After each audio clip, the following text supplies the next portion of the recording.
Assalamualaikum warahmatullahi wabarakatuh. Alhamdulillahi rabbil alamin. Wassalatu wassalamu ala sayyidina Muhammadin wa ala alihi wa sahbihi ajma'in. Ibu-ibu, bapak-bapak, adik-adik jamaah mushola zakirin yang dirahmati Allah. Sebelum salat tarawih ada beruntung ya, kebetulan saya dijadwal oleh Komandan Lajimin, orangnya nggak ada ya. Alhamdulillah bisa hadir.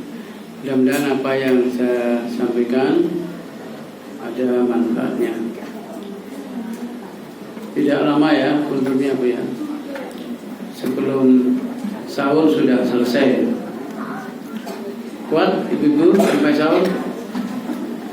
Saya yang nggak kuat ya. Beberapa menit saja mungkin sudah mau pingsan. Jadi sebentar saja. Hidup ini kalau tidak punya dasar maka ngambang ya. Ibu-ibu, bapak-bapak, adik-adik semua punya dasar dalam hidup ini ya. Apa dasarnya? Dasarnya diantaranya adalah bahwa kita hidup mestinya punya landasan ya. Landasan itu tentu saja karena kita seorang muslim ya. Landasannya ya Quran, hadis ya. Dan karena kita hidup itu ada di dunia juga nanti di akhirat, seorang muslim tentu saja punya jangka pendek ya, punya tujuan, yaitu jangka pendek di dunia yang tidak bisa tidak harus kita lewati. Namun bagaimana supaya kita melewati di dunia ini dengan ridho Allah? Berarti jangan seperti orang-orang yang hidupnya ngambang, tidak punya tujuan akhirat. Dia hanya hidup seolah-olah hanya di dunia, seolah-olah, atau dia percaya bahwa setelah hidup di dunia itu tidak ada lanjutannya. Sebagai seorang muslim, kita akan berbeda dengan yang lain. Kita punya hablum minan nas dan hablum minallah. Di dunia ini kita jalani ya, dengan pedoman Al-Quran, tidak seperti mereka-mereka yang tidak punya pedoman ya. Man ja'alal Qur'an amamahu khatimuhu ilal jannah. Barang siapa yang menjadikan Quran sebagai imamnya dalam kehidupan kita di dunia ini, maka Allah akan mengantarkan kita kepada surga. Man ja'alal Qur'an khalfihi. Dan barang siapa yang menjadikan Quran di belakang, artinya hanya meremehkan, tidak menjadikan Quran sebagai pedoman, sabahu ilal nar, maka dia akan ke neraka. Maka mari kita benar-benar jadikan Quran ini sebagai pedoman, Islam oriented ya. Karena Islam adalah the single ya, the true religion ya, sebagai agama yang paling benar, yang benar. Kemudian tujuan kita di dunia ini sebagai jangka pendek, tentu kita perlu adanya bekal ya. Baik ilmu, pengalaman, maupun mungkin kadang-kadang tanpa ilmu dan pengalaman nasibnya mujur. Misalnya ada mungkin yang langsung bisa memimpin perusahaan karena orang tuanya punya perusahaan. Namun mari kita usahakan benar-benar kita, khususnya anak-anak kita arahkan pendidikan sebagai bekal, ya. Jangan sampai anak-anak kita tidak mendapatkan pendidikan. Toh kita bisa mengurus beasiswa misalnya ketika mungkin tidak mampu, ya. Kita berusaha dengan sungguh-sungguh, insya Allah akan ada jalan keluar. Manjada, lanjutannya apa? Jadi, ya, bukan manjada wa tempe, itu kan jadah tempe. Manjada wajada, manjada wajada, yang sungguh-sungguh akan dapat, ya. Apakah dengan misalnya kita tidak mampu membayar pendidikan, insya Allah dengan segala cara yang halal kita akan bisa mendapatkannya.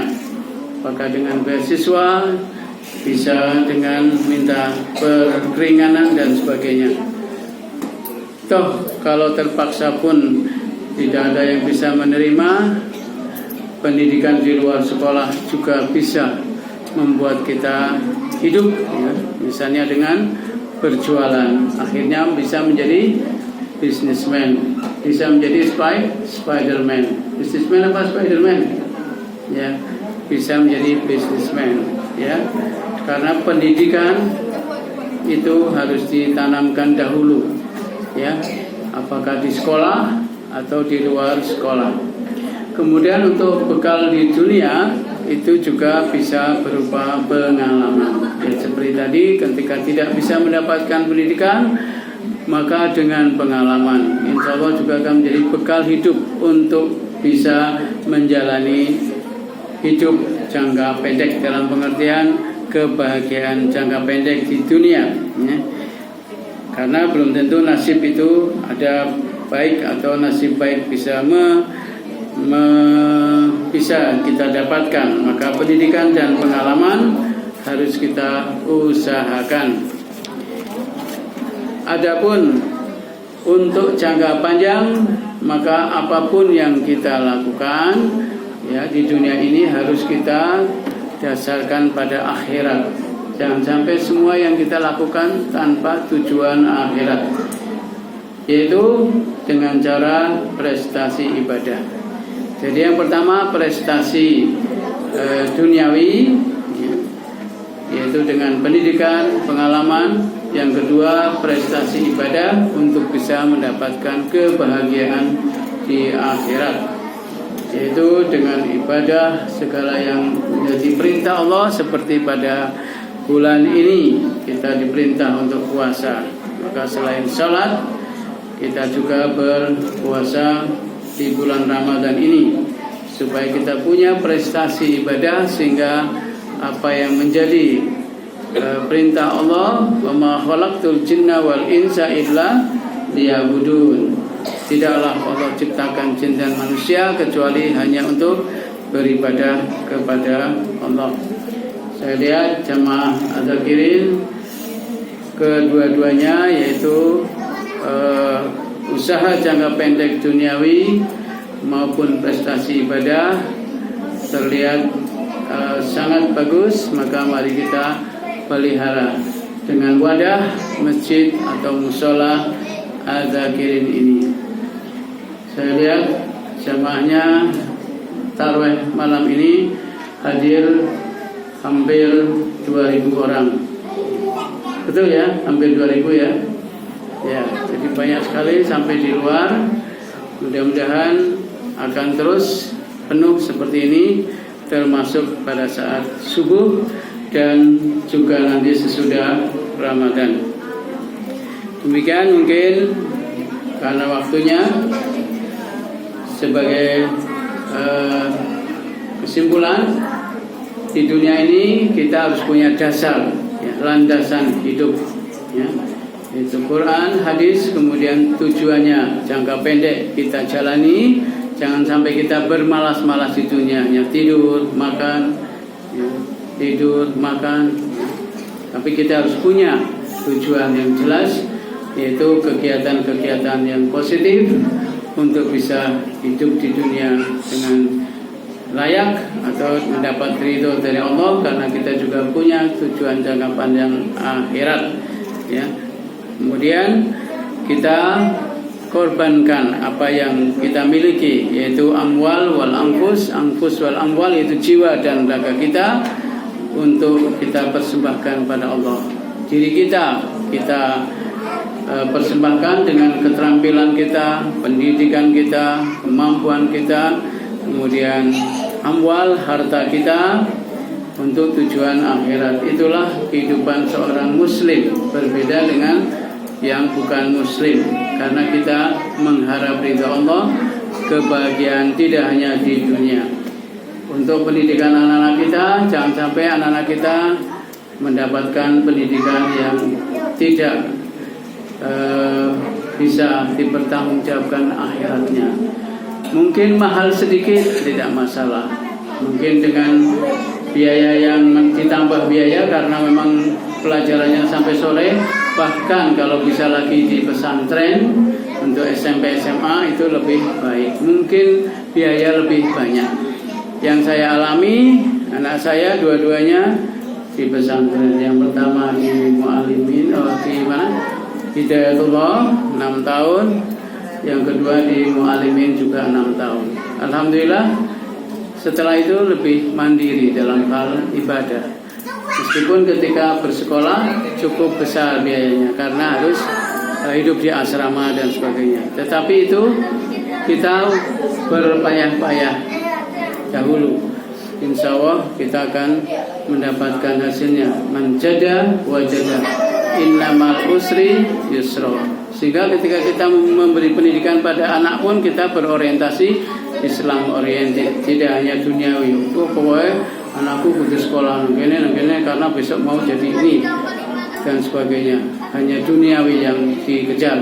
Jangan lupa, kalau kita memang menyekolahkan anak kita yang siang hari pulang, maka kita masih harus bertanggung jawab sore dan malamnya. Jadi saya ingatkan pada diri saya sendiri dan juga jamaah, kalau kita menyekolahkan anak kita yang hanya sampai siang hari untuk SD, SMP, SMA khususnya, maka kita masih harus bertanggung jawab di sore dan malamnya.